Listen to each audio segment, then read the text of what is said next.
If we take a look at the pay dimension of total rewards, the corona crisis in fact has an impact on three different elements, being the base pay, being variable pay or bonuses, and being cost allowances. If we first take a look at base pay, what you see is that a number of top managers are taking pay cuts. For example, the Dutch building firm BAM, their top management has announced that they would take a 20% cut.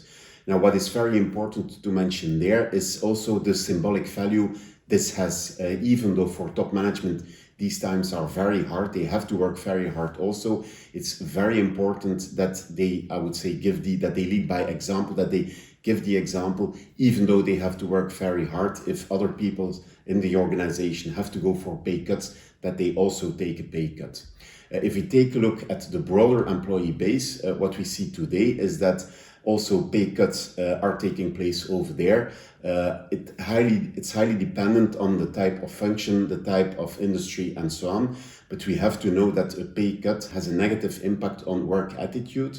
And it's very important to mention there that you have very important moderators like information sharing, like the trust in management and employee participation. So it's very important that the management on a regular basis communicates on how the firm is doing, what they are going to do, which actions they will undertake, that they also involve the people in the decision making, that they ask for suggestions and so on. So all these elements make pay cuts more acceptable for employees.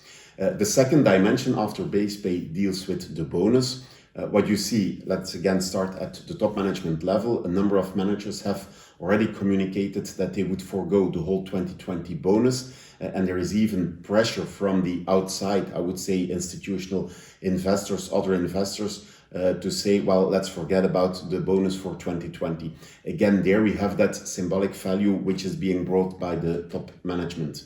If we again take a look at the broader employee base, of course, they might also feel that their bonus is at risk, because a lot of companies have a written bonus formula taking into account as a determinant factor for the envelope, the profitability of the firm. Now, if that is at risk, the whole bonus might be at risk. If there would still be a bonus or part of the bonus, it's very important to take a look at the calculation base. Will we take the calculation base as it was before people have taken a pay cut, or will we take into account periods of temporary unemployment and so on, yes or no? A third dimension after pay and bonus, base pay and bonus, deals with allowances. Now, in quite a number of sectors, people are working from home these days all the time.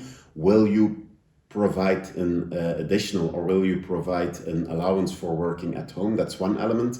Another element is that a number of companies pay an allowance for people commuting to work. Well, if people do not commute to work anymore, there the question is, are we still going to pay that allowance, yes or no?